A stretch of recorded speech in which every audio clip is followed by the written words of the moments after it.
In the opening song of The Who's Quadrophenia double album, Roger Daltrey sang, "Can you see the real me?" Now, if I was really cool, I would do an amazing impersonation of Roger Daltrey, but I'm not cool. I can't do it. I just can't do it, Captain. But it was amazing. In my opinion, the best song of the whole album.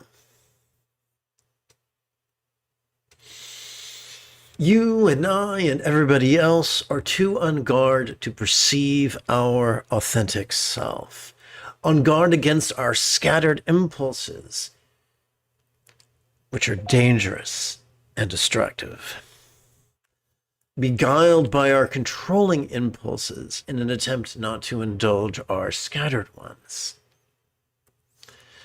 blinded consequently to our own so-called Buddha nature. Our Buddha nature is a delightful Iron Age turn of phrase. The Sanskrit word is tathagata. For that which could now be described in our current Silicon Age as being three hunks of meat in our central nervous system. The sympathetic nervous system, which makes mindfulness possible. The parasympathetic nervous system that makes meditation possible. And the anterior cingulate gyrus, functioning as the hub of our mirror neurons, which makes empathy possible. These are the three prerequisites of enlightenment that every complex life form is born with. That every, I should say, complex vertebrate life form is born with. Sorry, I'm not an expert on bugs. So, centered spontaneity is the key that unlocks the present cell of our Buddha nature. And centered spontaneity is the byproduct, you guessed it, of meditation. And that is exactly what we're going to play with this morning. I look forward to chanting and meditating with you after approximately 30 seconds of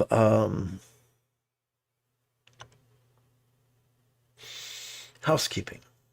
And by the way, I gotta take a moment to be real. This is me being real for a minute. First, I gotta press the number 4 button and commit the war crime of subjecting you to jumbo face with jazz hands. So here's the deal. As I've mentioned several times, I have a host of disabilities that are exacerbated by other disabilities, just to keep things interesting. And on Saturday, I had a doctor's appointment, which at best is exhausting. But it was exacerbated by an abusive member of the staff who just manhandled me, despite my very polite and lucid attempts to verbally explain to him to get him to stop. Doing so triggered my CPTSD that on Saturday evening, Sunday morning, I didn't get much sleep. Lots and lots of nightmares. I spent most of the evening just in meditation, just trying to process that. People like me who have both autism and ADHD are so prone to meltdowns that often we fail to advocate for ourselves because we're too busy trying not to have a meltdown, trying not to indulge our Mr. Hyde. It's trying so much to do that we become the milquetoast Dr. Jekyll. So I had a lot to process in the wee hours of Sunday morning. So you can imagine I didn't get much sleep, and that's really playing havoc with me now. So if I slur my words, if I'm not as nimble-minded as I typically am, it's not because I don't care about you and your spiritual development. It's simply because I'm experiencing the aftermath of that which was physically draining and psychically draining, and then deep fried in sleep deprivation. So I say this not to sing two or three verses of "Oh, poor pitiful me," but just so that you know that if I'm not presenting you with my A game, that is not a commentary on my devotion to you or on the efficacy of the techniques I present to you. It's just the way life plays out sometimes. Now, now you old guys are going to get this reference, having presented to you my note from Epstein's mom. Let us continue with the 30 seconds of housekeeping. This is Lama Jigme Gyatso of the Buddha Joy Meditation School.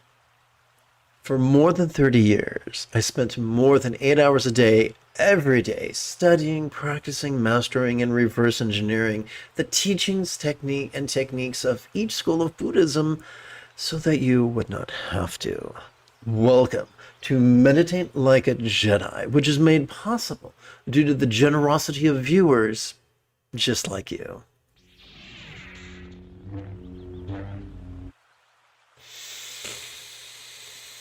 Let's play with a translation of Atish's concise sadhana for Green Tara.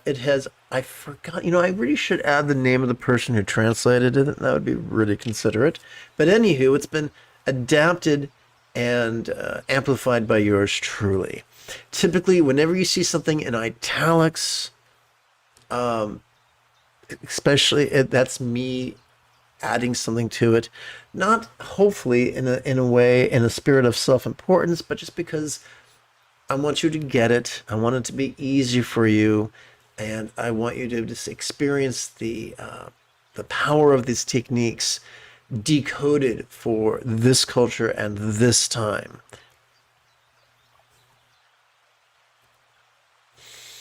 We have 4 categories of exercises. And this category could be described as energy work.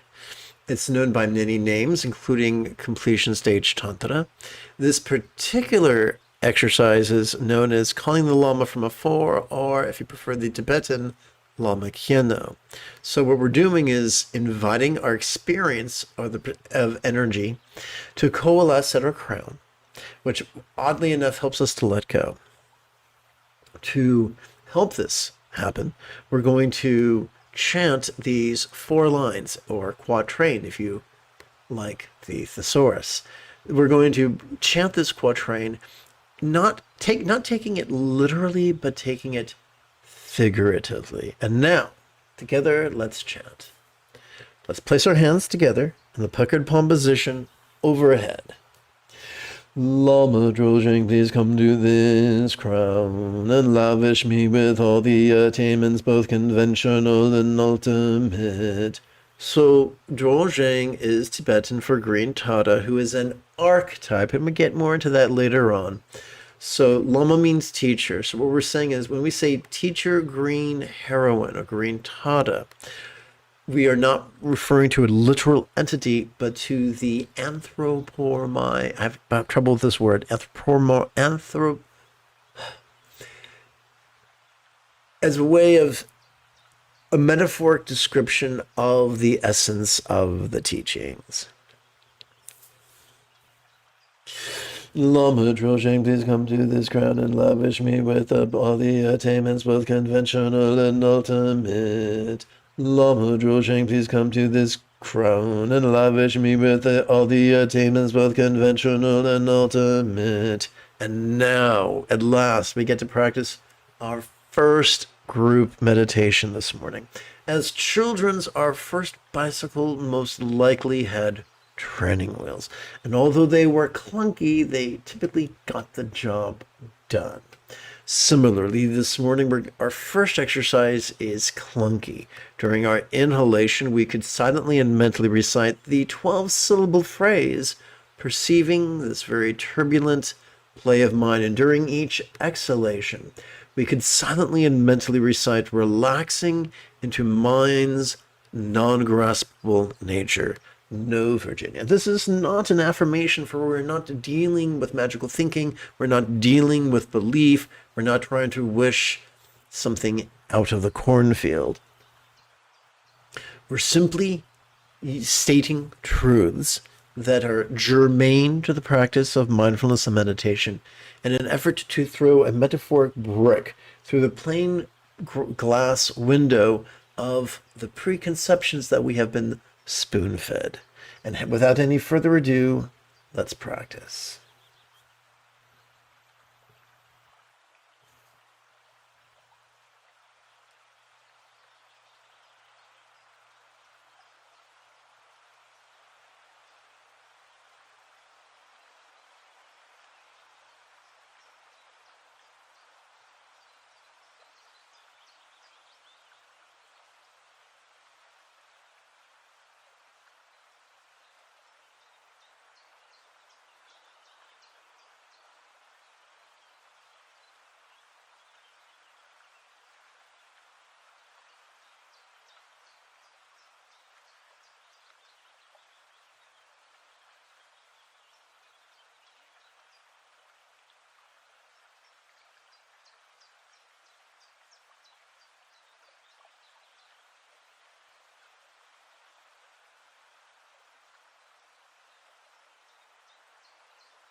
What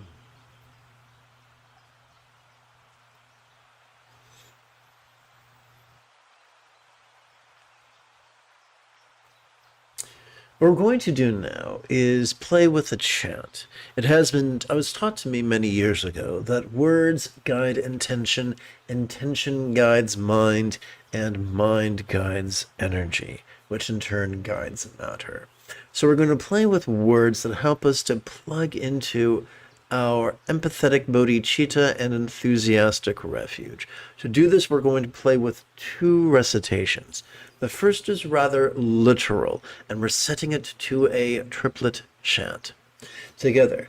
May I liberate all beings from the tyranny of hating, craving, and clinging, by relying on thee, Buddha's example, instructions, and students. So these three items are so useful that they've earned the metaphoric nickname of the three wish-fulfilling jewels, not unlike Aladdin's lamp. For our second version of the same sentiment, we're going to use verbiage that is more concise and more figurative, and this time we're setting it to a bookend chant, which you will find is our go-to chant. Together. May I liberate all beings by relying on the three jewels. May I liberate all beings by relying on the three jewels. May I liberate all beings by relying on the three jewels. So for everybody who is a refugee of fundamentalistic religion, this is not a prayer to real or imagined celestial entities. For addressing them makes petulant whelps of us. Whereas playing with recitations as nothing more than tools to guide our intention is much more liberating and makes us much more resourceful. Now, for everybody who's just joined, welcome aboard, matey. So, the moment you have a specific question about Buddhist chanting, Buddhist meditation, Buddhist philosophy, or how to apply them, simply type your question in great detail in the chat window. Once again, I apologize for my slurring and my being out of it. I'm very disabled and had a very difficult weekend. I'm not saying this to throw a one-man pity party, just to let you know that today's not my A game. But whatever I've got, I will happily share it with you. Which could really sound off color.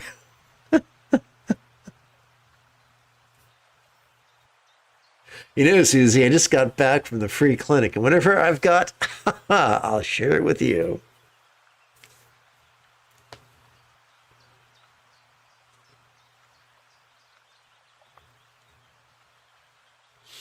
Let's chant. May everyone be free from suffering, may everyone be happy, may no one be separated from the happiness. May everyone have balance from the tyranny of hating, craving, and clinging freed. So we've set our intention for the remainder of this morning's practice. We're now going to review my efforts at demystifying the concept of philosophical emptiness. Let's chant. And you'll notice this is in italics, which means I've added this to the text, hopefully not as a form of self-aggrandizement, but as a way of clearing up confusion, because I'm a big pussy and I have a low threshold to the sufferings of others, and I really hate the idea that people needlessly struggle over things that should be easily explained. This is my attempt to remedy that together. As we relax into our exhalation, whatever we notice during our previous inhalation could feel as non-graspable as a vast empty void.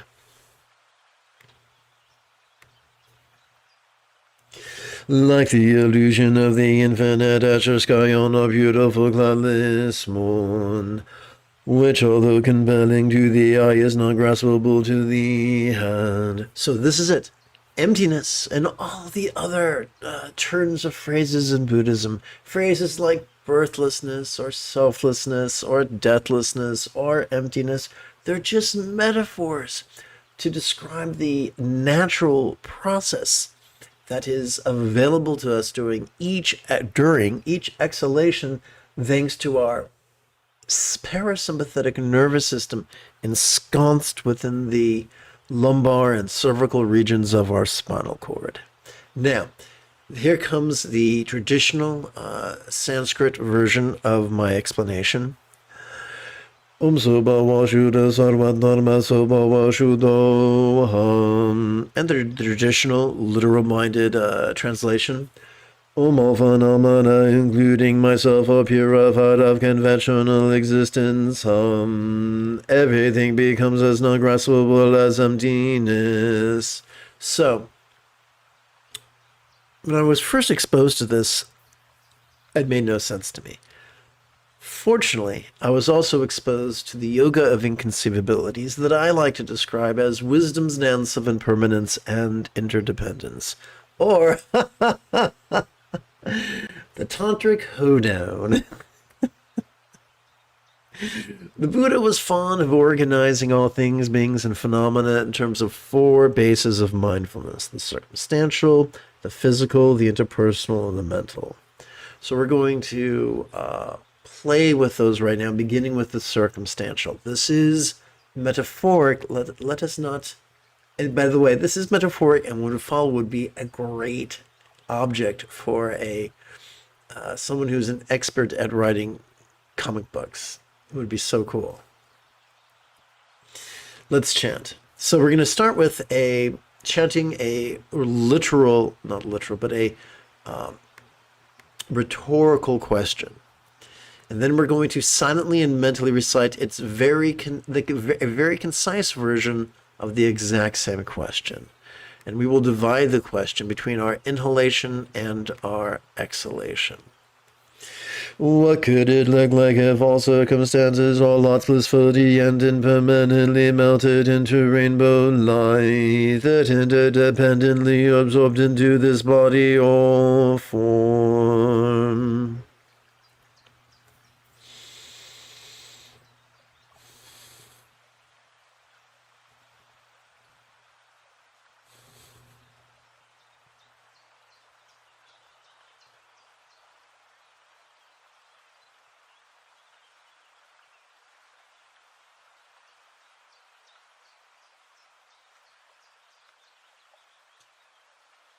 What could it feel like if all forms or bodies was fuzzy and impermanently melted into rainbow light that interdependently absorbed into this communication or speech? So, what I'm trying to do in my version of this is spell out impermanence and how it is the metaphor of impermanence. Impermanence is expressed metaphorically as melting, and how interdependence is expressed metaphorically as absorption. You know, like when you have hot cakes, you have pancakes, and the butter is melting into a liquid state that is rapidly absorbed into the fluffy pancakes. So contemplations of impermanence and interdependence are the bread and butter of the first two folds of the Buddha's Eightfold Path: right view, which helps us to let go, and wishing love, which helps us not to be a self-centered bastard.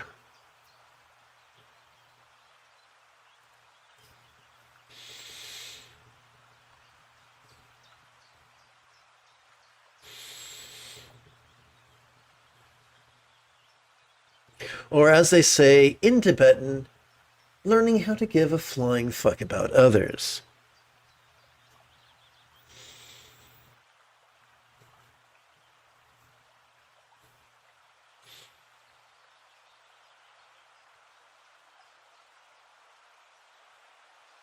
Now you might say, dude, these silent recitations would make more sense if the sequence was of the phrases was reversed.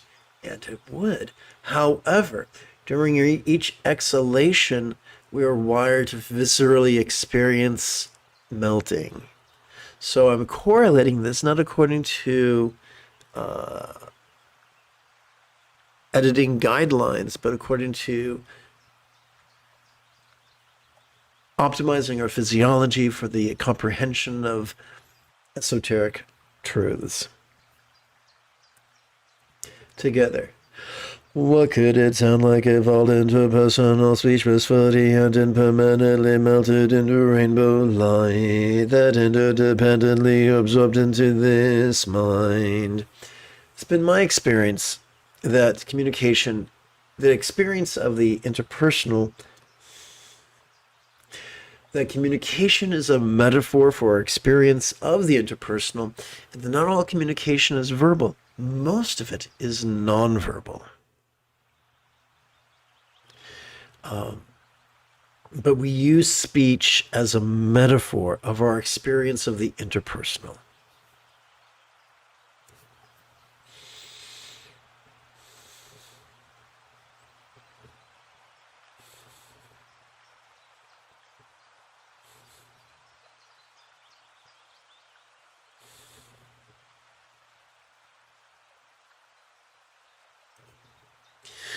What could it be like if all minds was fuzzy and impermanently melted into rainbow light that interdependently absorbed into our vast empty void?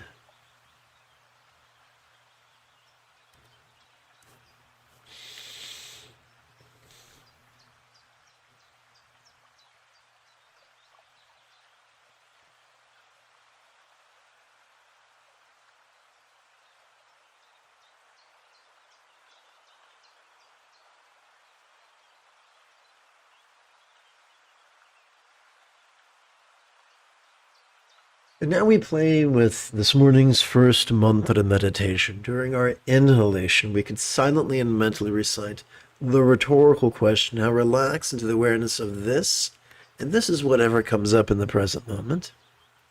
And as we exhale, we can physically relax into the chanting of this 10-syllable mantra.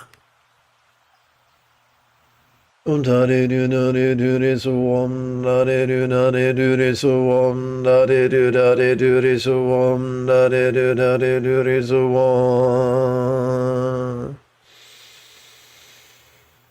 Om da de du da de du re so om da de du da de du re so om da de du da de du re so om da de du da de du re so om. By the way, if you have a friend or a relative or a pet who's injured, and you've already exhausted the medical approach, then you can always rest your palms upon the injured part of their body while performing these chants. And you might feel something that feels like energy passing through your hands into their body. Is this magic? I don't think so. Is this a panacea? Most certainly not. This is simply how to become the healer of last resort. For instance, a friend of mine's dad was having chest pains. I did not work on him until the doctor could look at him, because I did not want to interfere with the diagnostic procedures. I recommend you take a similar attitude. Om da de do da de do de so om da de do da de do de so om da de do da de do de so om da de do da de do de so. I don't think of myself as being prone to magical thinking. I love science. I love Uncle Carl Sagan. But I also recognize the truth in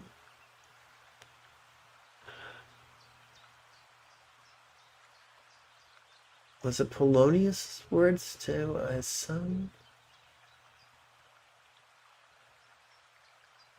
Or was it No, I think it was Hamlet's words to his friend. I'm going to butcher it, so please bear with me. There are more things in heaven and earth, there are more things in heaven and earth than are dreamt of in your philosophies, O Horatio. So, just because I don't have the science to prove something does not mean something is at least a possibility.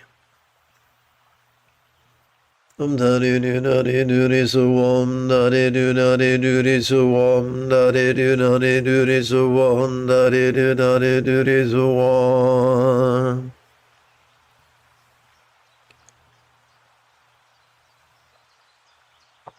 Good morning, Pixel. Let us remove the first of two metaphoric training wheels and reduce our contemplative exercise from 12 syllables down to 3. During our perceptive inhalation, we could silently and mentally recite, notice this. During our releasing exhalation, we could silently and mentally recite, relaxing.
Okay, here we go.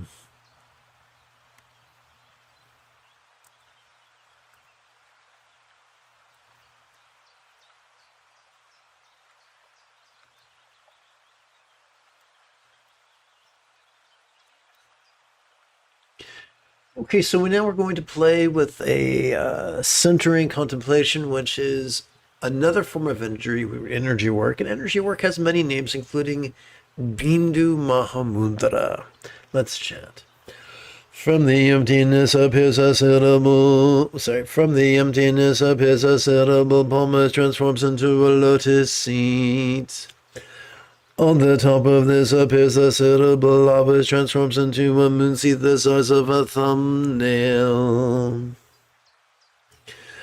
on which this mind appears in the form of the green letter T the size of a mustard seed.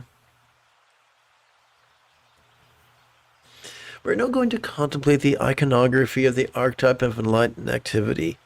Why would we do that? This is all preparing us to have a very, very productive experience of mantra meditation. And in the the 8 remaining sets of mantra meditation, 4 pertain to love and letting go, and the other 4 pertain to awareness and letting go. And they all involve metaphors and similes involving the iconography of the archetype of enlightened activity. So going through this iconography is helpful. Now, you might say, why bother with the messy kid step of figurative language? And the answer is quite simple. Humans and all complex vertebrate life form on this planet have evolved to think symbolically. And so whether you're talking to me, or whether you're talking to Carl Gustav Jung, or whether you're talking to Dr. Milton Erickson, metaphors matter. Together. Now in the aspect of a green suitable tome light regime, let make offerings to all the Take 2. Let make offerings to all the Buddhas, thus empowering the possibility of benefiting all sentient beings. And so we see in this verbiage the exercise of impermanence and interdependence. May the raisin reabsorb into this mud and thus become like the archetype Tata of the rosewood forest. It sounds like we're being snooty. Yes, yes. Of the East Hampton marigolds. Her body is comprised of green light. She has 2 hands and 1 face. And believe me, when it comes to the Buddhist tantric archetypes, having 2 hands and 1 face is tame. Considering that there's one archetype that has 11 heads and 1,000 arms, this is pretty mellow. Her right hand resting on her right knee is in the giving mudra. Her left hand is at her heart with the ring finger and thumb pressed together, holding the stem of the blue pala flower which blossoms about her left ear. She is peacefully smiling and fully matured. She is adorned with all the precious garments and ornaments. Her left foot is tucked in and her right foot is slightly extended. So now we're going to continue with Buddhist energy work, and we're going to play with something I like to call the Buddhist hand jive. If you're a fan of the soundtrack for the movie Grease, you may be familiar with Shauna singing about the hand jive. Let's place our hands in front of our forehead. Tata's back rests against a full moon throne on her forehead is the syllable Om. Together, we remove the second of 2 metaphoric training wheels, reducing our contemplative exercises from 3 syllables down to just 1. During our perceptive inhalation, we could silently and mentally recite the demonstrative pronoun this. During our releasing exhalation, we could silently and mentally recite the monosyllabic verb ease, which functions as a synonym of relax.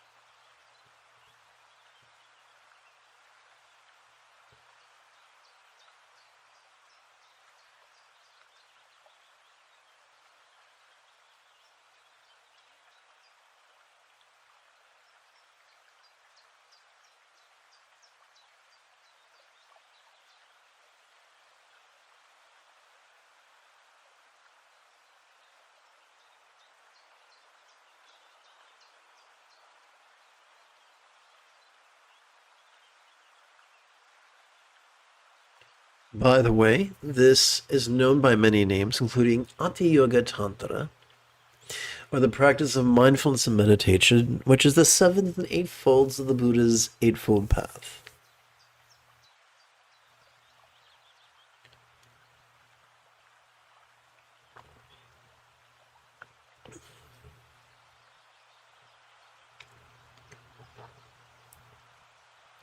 Let's place our hand gesture in front of our throat. On Tada's throat is the cinnamon.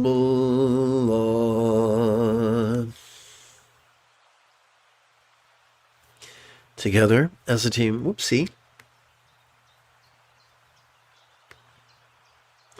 Together as a team, let us meditate as transformatively as Yoda on Dagobah under the guidance of the Force Ghost of Qui-Gon Jinn.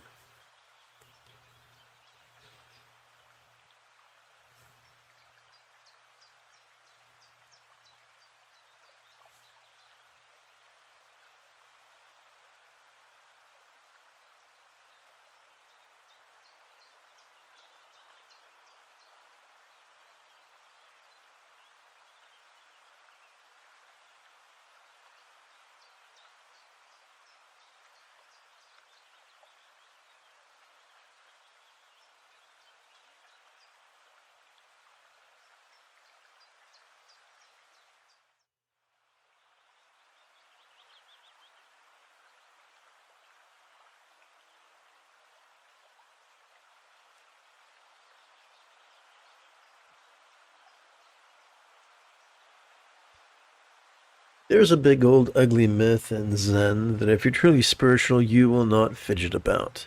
But you know what that leads to? Joint damage. We evolved pain receptors. We have the capacity to notice if there is something wrong in our environment or our body and to make accommodations, whether they be lifestyle accommodations such as enhanced sleep, nutrition, exercise, fresh air, sunshine, all that kind of good stuff, or it's simply adjusting your posture. So don't make the mistake I did. You don't want to develop arthritis. You don't want to develop bone spurs. You don't want to tear your lining of your joints. Make subtle adjustments to your sitting. Have a repertoire of positions that you can transition to or variations thereof. It's like it's like what a former president once tried to say: "Fool me once, shame on you. Fool me twice, shame on me." So, the first time we sit down, we might be alarmed to know that we can't maintain a posture pleasurably for 60 minutes or 90 minutes. Of course not. You can't do anything for 90 minutes without chafing. Wait, wrong eye. Without chafing. Wink, wink. But we can make adjustments. We can make accommodations. It's the civilized thing to do. Let's place our gesture, our mudra, in front of our sternum. And on Tada's sternum is a cinnamon.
We're now going to contemplate the egalitarianism of the body mandala, which is once again us throwing a metaphoric brick through the through the plate glass window of elitism. Elitism says, the duality of elitism says, there is us and there is the lofty them. We are here and they are there. And what we're trying to explore is no. Because of the workings of our Buddha nature, because of the workings of our sympathetic nervous system, our parasympathetic nervous system, our anterior cingulate gyrus, we have all that we need for enlightenment within our body. So to illustrate this, we pretend that all the Buddhas and their paradises, real or imagined, dissolve into our body like snow melting onto hot stone. Together.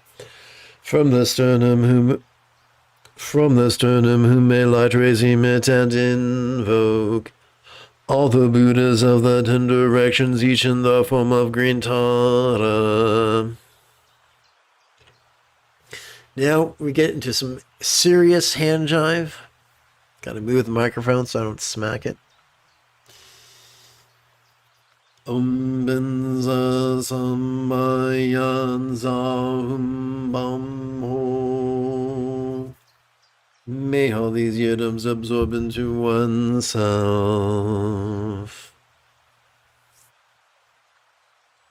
Our job is not to visualize or believe or emote. Our job is simple. We chant, and then we rest in mindfulness and meditation.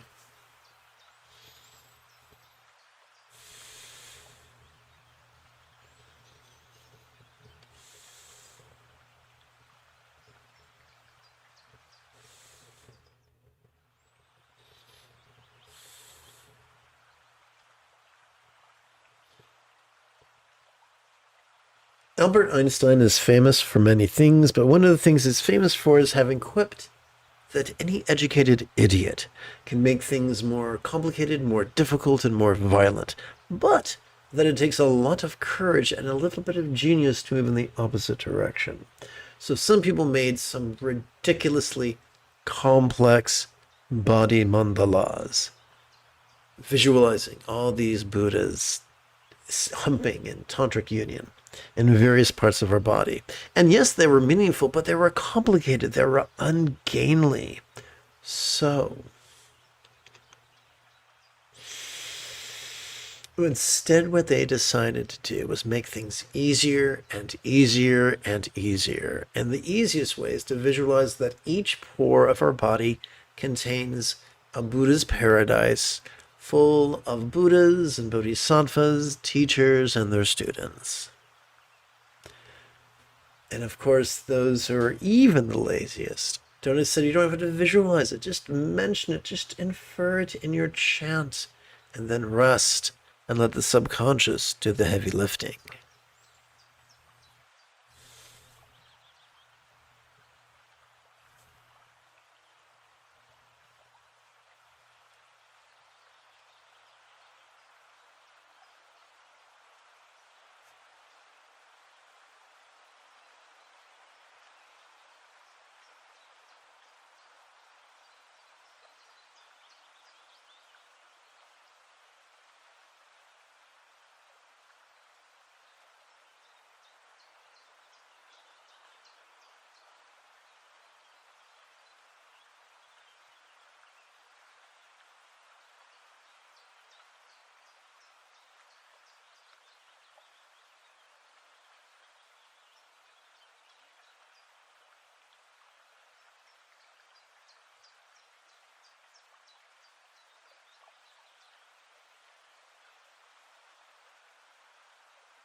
So here we see words that are not italic, and here we see words that are italic, and that's me trying to manipulate the text in a way that makes sense to us Westerners.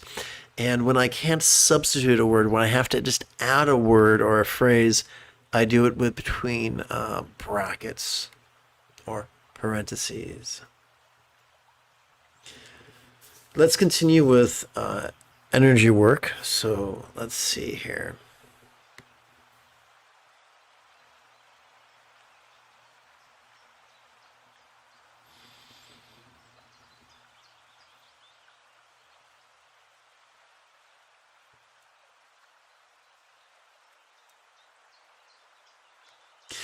Again from the seats of the Bologna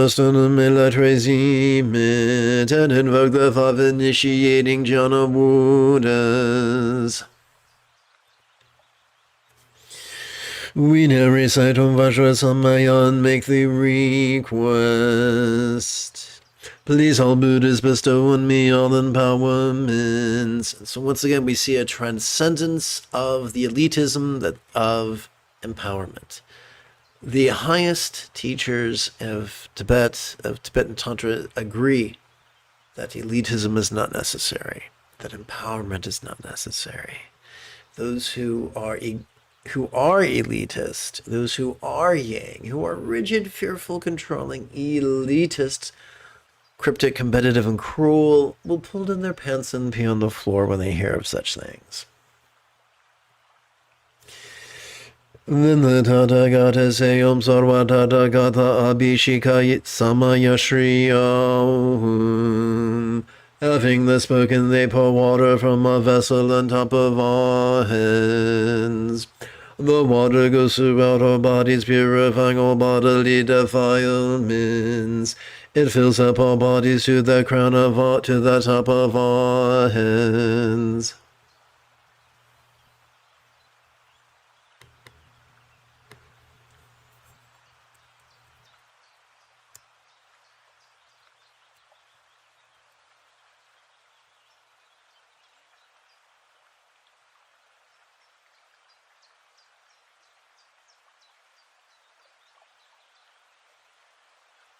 Then, in preparation for the inevitability of death on the top of our heads, appears a Nirmanakaya form of Amitabha.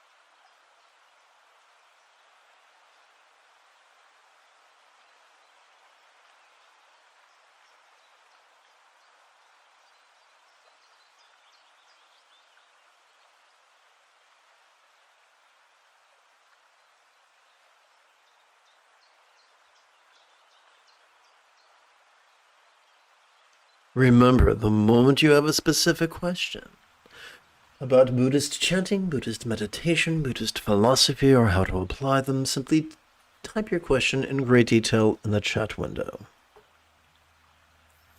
So, let's see here. 1, 2, 3, 4, 5, and let's hit insert pictures. Let's go to let's hit pictures, Buddhist yoga. Let's hit the 5 jhana Buddhas and begin with our friend Vajrachana.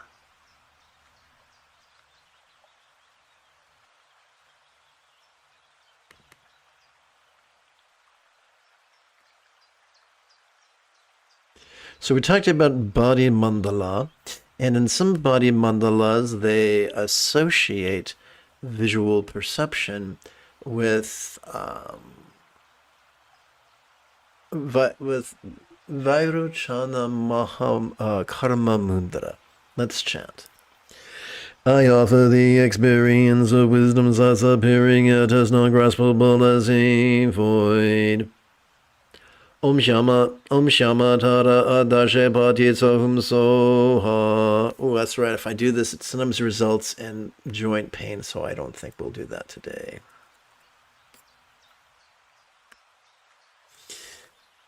I offer the experience of wisdom sense fragrant yet as not graspable as a void. Om Shama Tara Gande Patitsahum Soha. I offer the experience of wisdom sounds resounding yet as not graspable as a void. Shama Tada Vini Parti Sohum Soha. So Shama is Sanskrit for grain.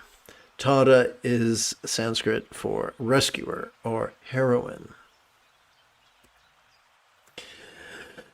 I offer the experience of wisdom's age flavorful yet as non-graspable as a void. Shama Tada Rase Parti Sohum Soha. I offer the experience of wisdom feeling sensual yet as not graspable as a void. Shama Tada Pashe Pati Sohum Soha. I offer the experience of wisdom thoughts lucid yet as not graspable as a void. Shama Tada Dharme Pati Sohum Soha.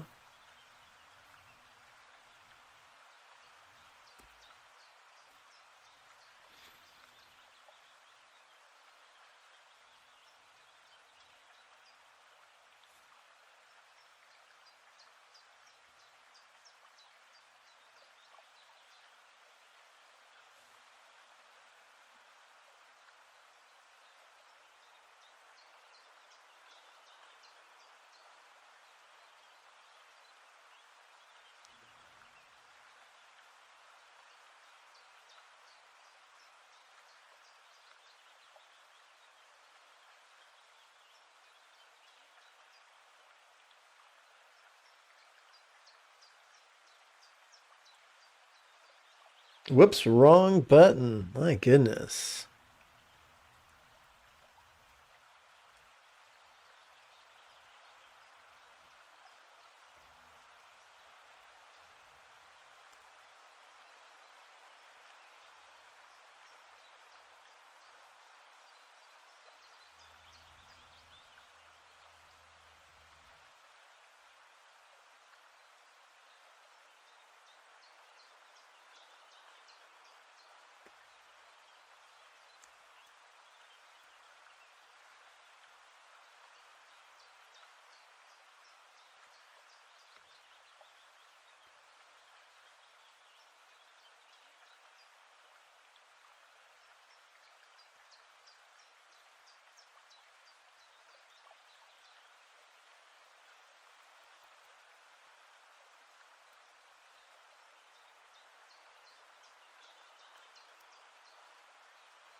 And at last, we now inch ourselves ever closer to mantra meditation. Going to start with a bit of the old centering.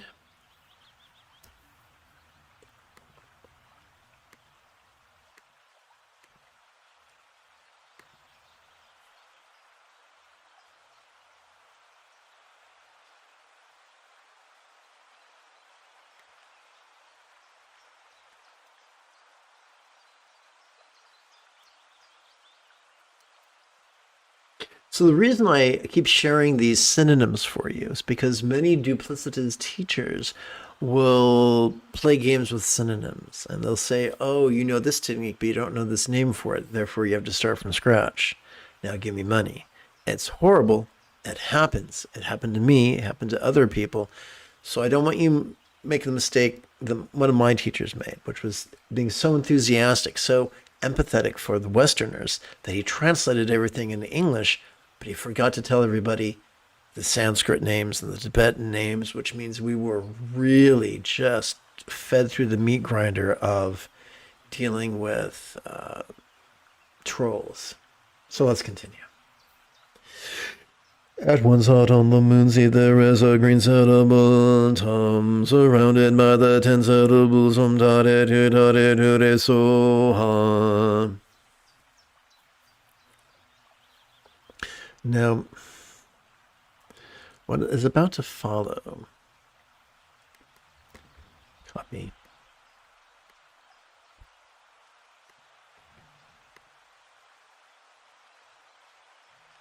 Paste.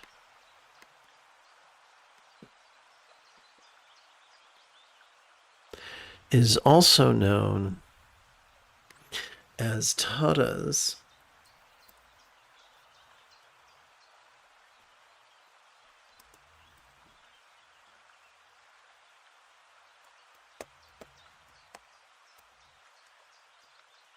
Dharani. It also gives you a vague feeling of what the syllables of the mantra mean. O Mama Shutada, the swift and courageous, you drive away all fears with tutari.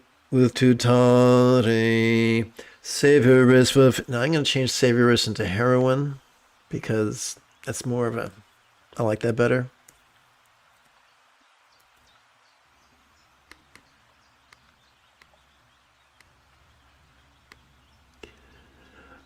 Mitch, I think it's Freeberg, the late Mitch Hedberg, once said, yeah, on stage, he said, yeah, I'm running into heroin now. I only date girls who've actually saved human lives. Oh, Mama Shatada, the swift and courageous, you drive away all fears with tutari. Heroin fulfilling all aims with today, with the syllables so hard we offer homage. Now, I always take umbrage with that because so really isn't umbrage, homage, it's supplication. But I'm going to go with the flow since all the scholars keep translating it that way. I'm just going to go with the flow until I get a psychic download to the contrary. From these syllables may rays of light emit and make offerings to the Buddhas and Bodhisattvas, thus empowering our ability to benefit all sentient beings. May all the powers, blessings, and love of all the Buddhas and Bodhisattvas manifest in the form of rays of light, which absorb into the mantra rosary encircling the hot seed syllable.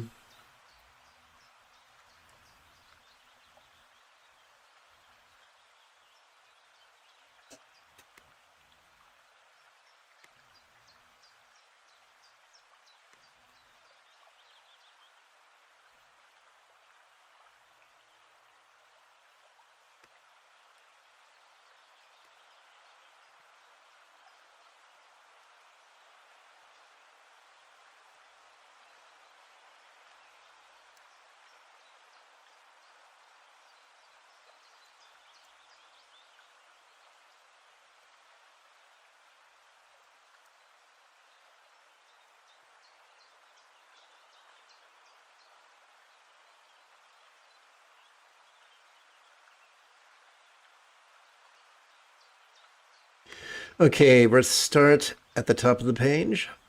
May all the powers, blessings, and love of all the Buddhas and Bodhisattvas manifest in the form of rays of light, which absorb into the mantra rosary encircling the hot seed syllable, re-emitting outer pour to benefit all beings. We now recite the mantra 128 times or as much as possible.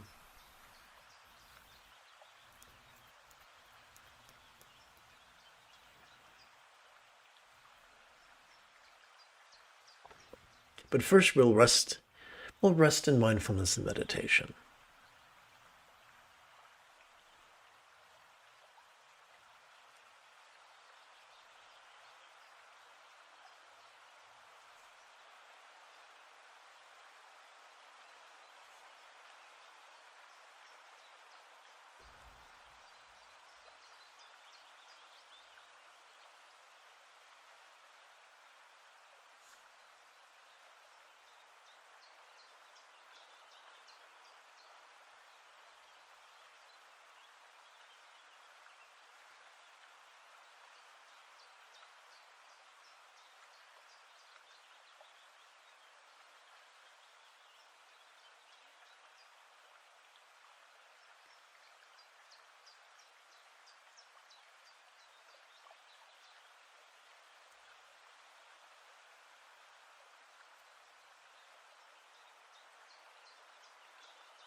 Okay, so as promised, we're now going to play with the 8 mantra meditations. The first four are all about bringing the four bases of mindfulness into the path of love and letting go. We're going to begin by chanting a bit of the old wishing love, and then we're going to silently and mentally recite a very concise version of the exact same wish, dividing the wish between our inhalation and our exhalation. May all minds of all beings now be as peaceful and wise as the mind of a Buddha of law symbolized by a one-syllable Sitikle or Bija mantra.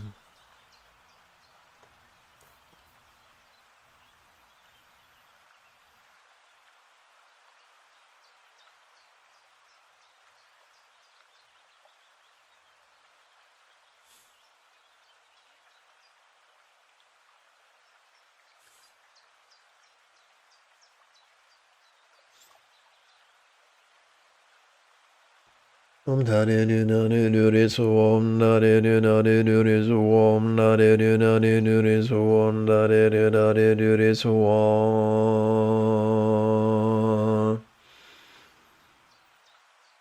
Om Dare Nu Nare Nure So Om Dare Nu Nare Nure So Om Dare Nu Nare Nure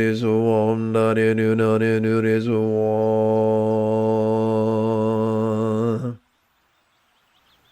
Dare Nu Nare Nure So Om Dare Nu Nare Nure So Om Dare Nu Nare Nure So Om Dare Nu Nare Nure So Om Dare Nu Nare Nure So Om Dare Nu Nare Nure So Om Dare Nu Nare Nure So Om Dare Nu Nare Nure So Om Dare Nu Nare Nure So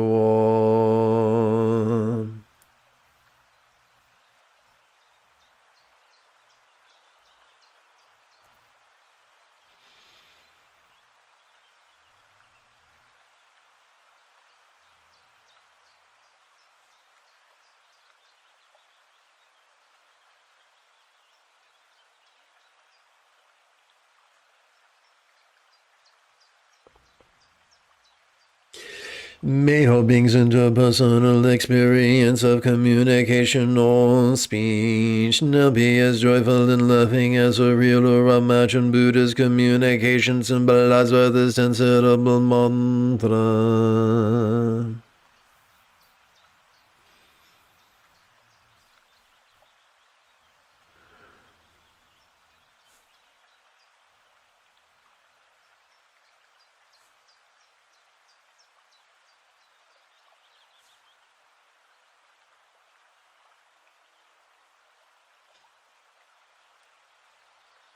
Om Dare Nu Nare Nure So Om Dare Nu Nare Nure So Om Dare Nu Nare Nure So Om Dare Nu Nare Nure So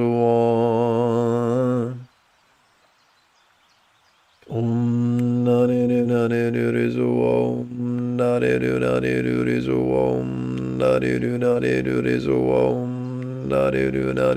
So Om Dare Nu Nare Nure So Om Dare Nu Nare Nure So Om Dare Nu Nare Nure So Om Dare Nu Nare Nure So Om Dare Nu Nare Nure So Om Dare Nu Nare Nure So Om Dare Nu Nare Nure So Om Dare Nu Nare Nure So Om Dare Nu Nare Nure So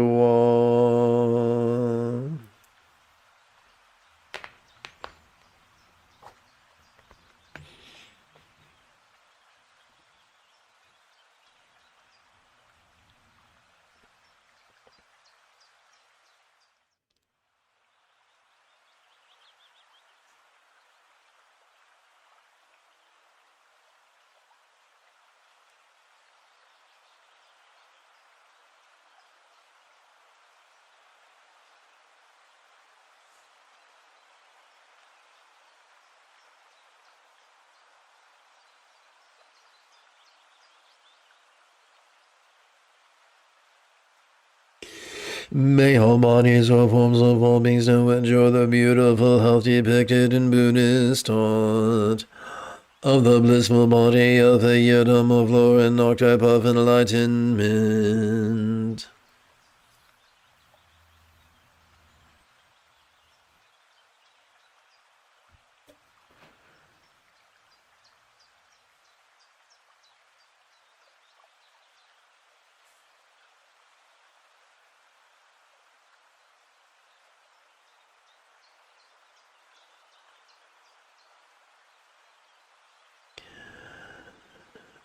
Om Tare Du Dare Du Re So Om Dare Du Dare Du Re So Om Dare Du Dare Du Re So Om Dare Du Dare Du Re So Om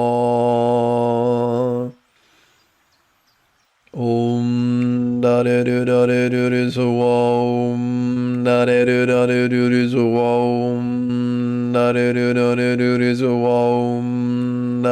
Du Re So Om Dare Du Dare Du Re So Om Dare Du Dare Du Re So Om Dare Du Dare Du Re So Om Dare Du Dare Du Re So Om Dare Du Dare Du Re So Om Dare Du Dare Du Re So Om Dare Du Dare Du Re So Om Dare Du Dare Du Re So Om Dare Du Dare Du Re So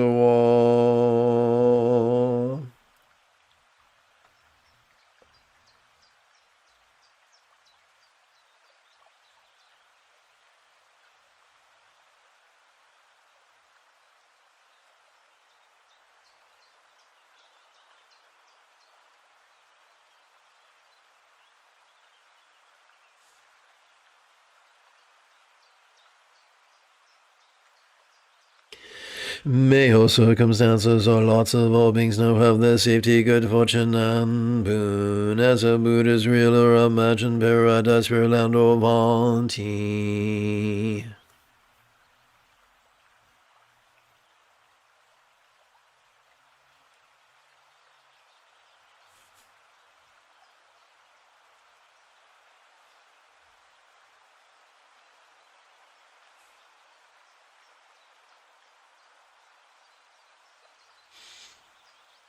Om Dare Du Dare Du Re So Om Dare Du Dare Du Re So Om Dare Du Dare Du Re So Om Dare Du Dare Du Re So Om Dare Du Dare Du Re So Om Dare Du Dare Du Re So Om Dare Du Dare Du Re So Om Dare Du Dare Du Re So Om Dare Du Dare Du Re So Om Dare Du Dare Du Re So Om Dare Du Dare Du Re So Om Dare Du Dare Du Re So Om Dare Du Dare Du Re So Om Dare Du Dare Du Re So Om Dare Du Dare Du Re So Om Dare Du Dare Du Re So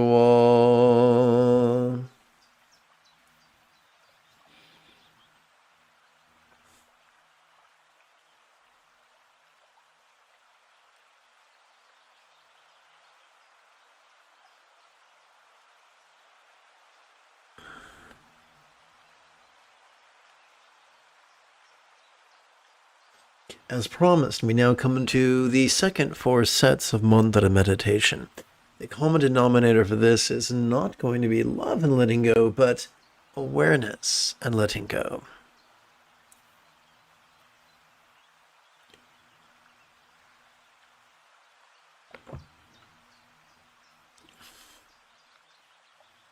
So we're going to begin with a verbal rhetorical question. And then we're going to shrink it down to a silent version of the same rhetorical question.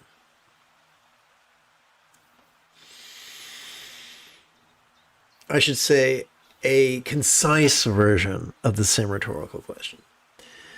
How is it that as we inhale all circumstances, our lots could appear quite vivid?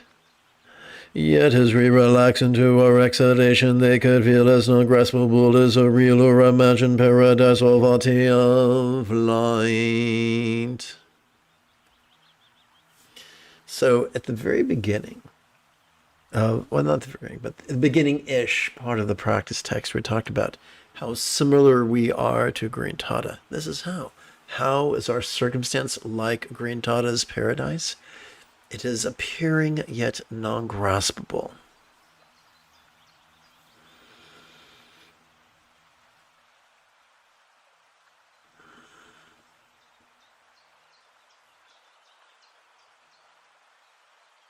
Or in other words, to be more precise, as we breathe in, our circumstance is appearing, and as we exhale, our circumstance could feel non-graspable.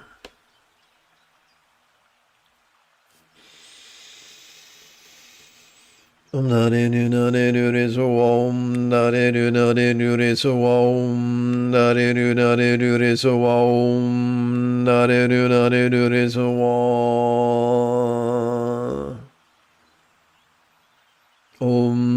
Nare Nu Nare Nu Re So Om Nare Nu Nare Nu Re So Om Nare Nu Nare Nu Re So Om Nare Nu Nare Nu Re So. Remember, the key is to physically relax as best you can while chanting the 10-syllable mantra. Om Nare Nu Nare Nu Re So Om Nare Nu Nare Nu Re So Om Nare Nu Nare Nu Re So Om Nare Nu Nare Nu Re So Om Nare Nu Nare Nu Re So Om Nare Nu Nare Nu Re So Om Nare Nu Nare Nu Re So Om Nare Nu Nare Nu Re So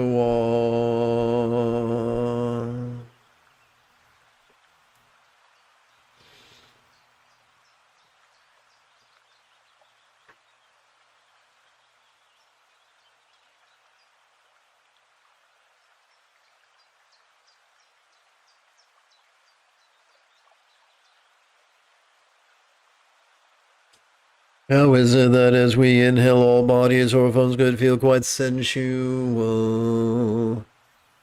Yet as we relax into our exhalation, they could feel as non-graspable as a real or imagined octopoium of light.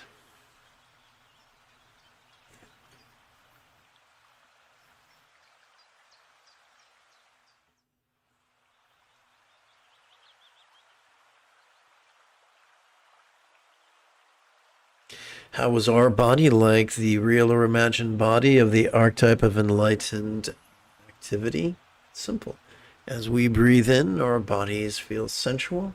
As we breathe out, our bodies could feel as non-graspable as a vast empty void.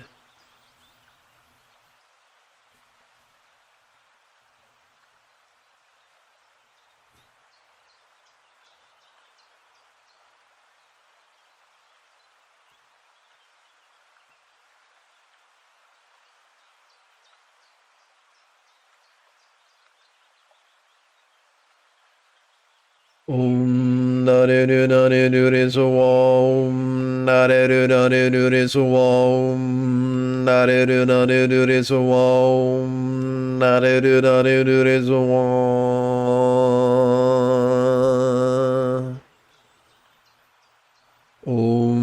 Nare Nu Nare Nu Re So Om Nare Nu Nare Nu Re So Om Nare Nu Nare Nu Re So Om Nare Nu Nare Nu Re So Om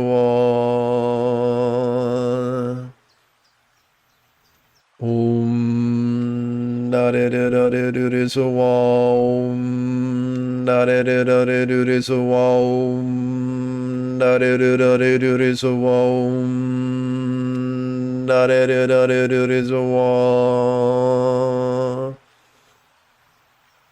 Om Nare Nu Nare Nu Re So Om Nare Nu Nare Nu Re So Om Nare Nu Nare Nu Re So Om Nare Nu Nare Nu Re So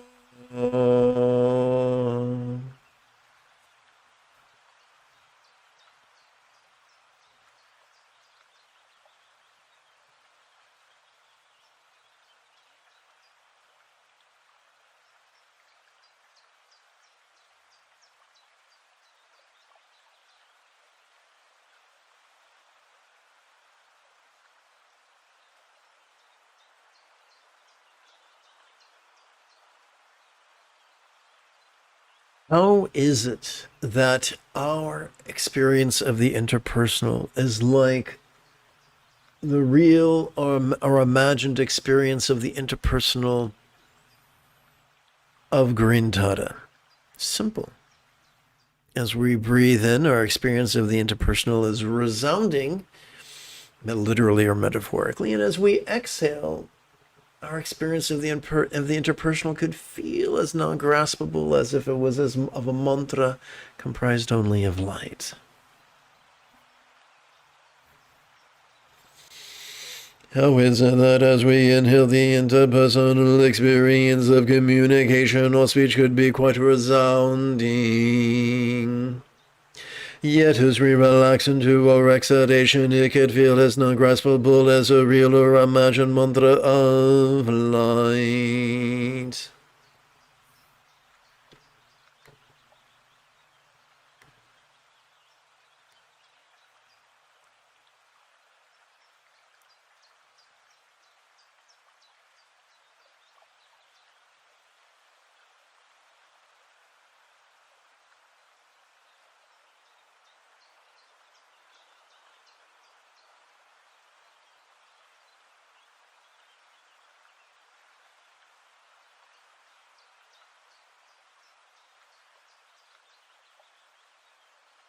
Om da de de da de de de so om da de de da de de de so om da de de da de de de so om da de de da de de de so om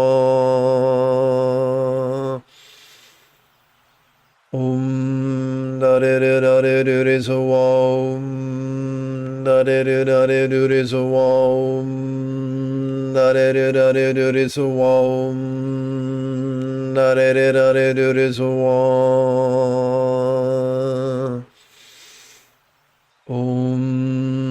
da de de da de de de so om da de de da de de de so om da de de da de de de so om da de de da de de de so om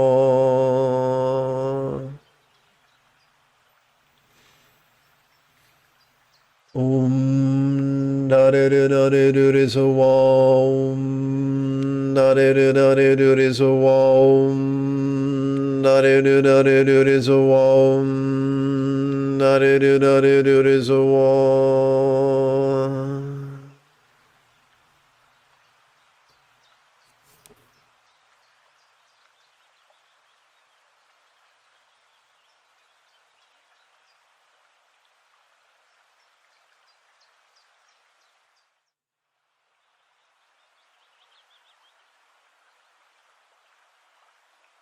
How was our mind like the enlightened mind of a Buddha?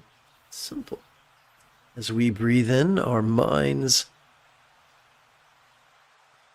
perceptions, emotions, intentions, thoughts, memories, and imaginings could appear to us rather clearly, and yet, as we relax into our exhalation, they could feel as if they were as non-graspable as a syllable comprised only of light. How is it that as we inhale, we could perceive all mind's functions quite clearly? Yet as we relax into our exhalation, they could feel as non-graspable as a real or imagined considerable tome of light.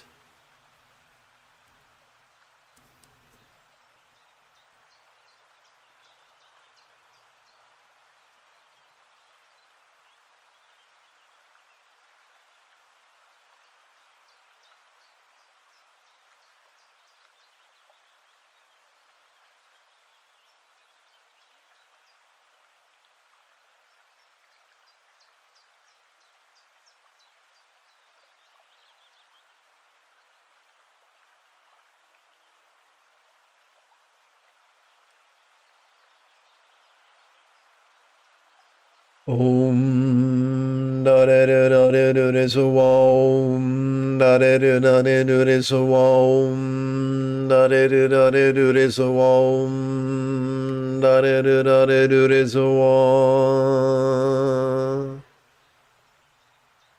om da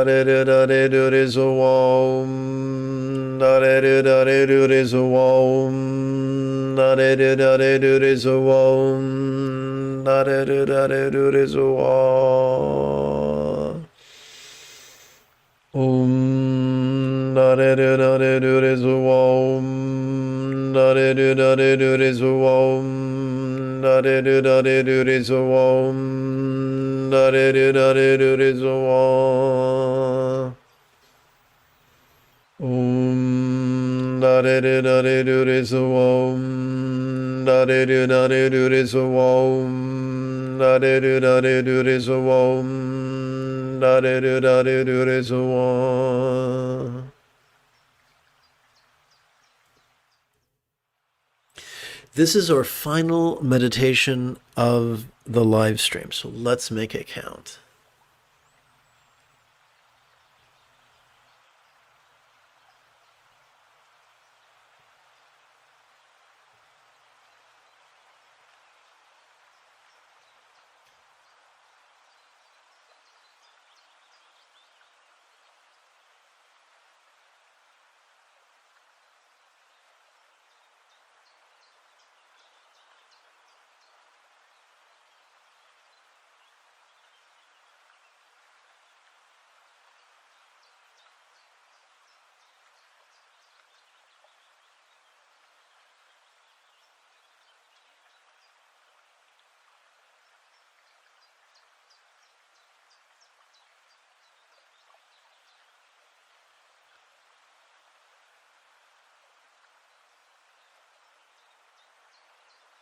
Let's seal this morning's practice with a bit of the old kind wishes.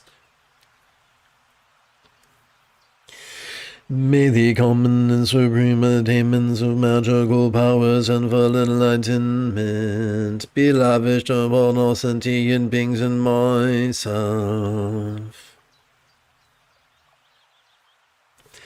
Through our recitation and meditation, may all sickness, poverty, and warfare be completely pacified. And may all dharma and good omens be all pervasive.